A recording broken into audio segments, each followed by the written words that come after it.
Taste the Daily. பா. சிவந்தி ஆதித்தனார் பிறந்த நாளை முன்னிட்டு சென்னை போயஸ் கார்டனில் உள்ள அவரது நினைவிடத்தில் அதிமுக அமைப்பு செயலாளரும் முன்னாள் அமைச்சருமான ஜெயக்குமார் மரியாதை செலுத்தினார். பின்னர் செய்தியாளர்களை சந்தித்த அவர், விடியா அரசு இந்த 3 ஆண்டுகளில் தந்தைக்கு பாராட்டு விழா எடுப்பதும் மகனுக்கு முடிசூட்டுவதற்கான முயற்சியை மட்டும்தான் செய்து வருகிறது என விமர்சித்தார். மக்கள் என்றுமே வாரிசு அரசியலை ஏற்றுக்கொள்ளப் போவதில்லை என்றார். தமிழக மீனவர்கள் இலங்கை கடற்படையினரால் தாக்கப்படுகின்றனர். விலைவாசி உயர்ந்துள்ளது, சட்டம் ஒழுங்கு சீர்கெட்டுள்ளது. இது பற்றி இந்த விடியா அரசு எந்த நடவடிக்கையும் மேற்கொள்ளவில்லை என முன்னாள் அமைச்சர் ஜெயக்குமார் குற்றம் சாட்டினார். 3 வருஷமாக அவங்க அப்பாவுடைய புகழ் பாடுறதுக்கு அவங்க அப்பா பேரை வைக்கிற வேலை, அவங்க அப்பாவுடைய புகழ் பாடுறதுக்கு கருணாநிதியுடைய சிலையை வைக்கிற வேலை, இதுதான் பண்ணுறாரு. ஆர்எஸ் பாரதி கூட ஒரு கருத்து, செத்து போன அம்மாவுக்கு எதுக்கு அம்மா உணவு பேருனது. நான் கேட்கல, செத்து போன கருணாநிதிக்கு எதுக்கு 80 கோடி ரூபாயில் நினைவிடம் கட்டுறீங்க? செத்து போன கருணாநிதி பேரில் எதுக்கு ஹாஸ்பிட்டல் ஓப்பன் பண்ணுறீங்க? செத்து போன கருணாநிதிக்கு எதுக்கு மாவட்டந்தோறும் செலவிக்கிறீங்க?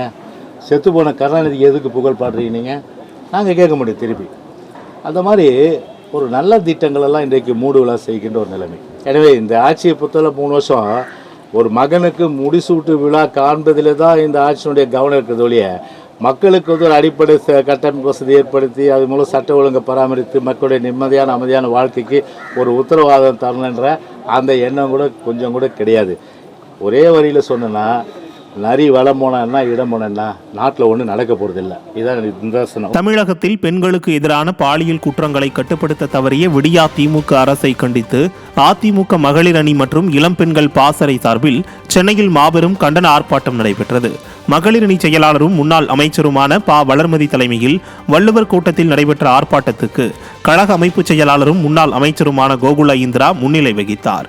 இந்த ஆர்ப்பாட்டத்தில் கழக செய்தி தொடர்பாளர்கள் சசிரேகா, சிவசங்கரி, அப்சரா ரெட்டி, மகளிர் அணி துணை செயலாளர் அமுதா அருணாச்சலம், கழக மருத்துவ அணி இணை செயலாளர் அபா ரூபா சுனந்தினி, கழக செய்தி தொடர்பாளர் நிர்மலா பெரியசாமி, கழக மகளிர் அணி துணை செயலாளர் காயத்ரி ரகுராம், கழக கொள்கை பரப்பு இணை செயலாளர் விந்தியா, மகளிர் அணி இணை செயலாளர் கிருத்திகா முனியசாமி, முன்னாள் அமைச்சரும் கழக தலைமை செயற்குழு உறுப்பினருமான VM ராஜலட்சுமி ஆகியோர் கலந்து கொண்டு விடியா திமுக அரசுக்கு கண்டனத்தை தெரிவித்தனர்.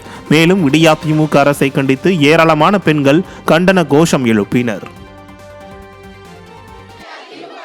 விடியா திமுக அரசே, நடவடிக்கை எடு, நடவடிக்கை எடு, நடவடிக்கை எடு, நடவடிக்கை எடு. பெண்கள் மற்றும் சிறுமிகளுக்கு எதிராக குற்ற செயல்களில் ஈடுபடுவோர் மீது நடவடிக்கை எடு.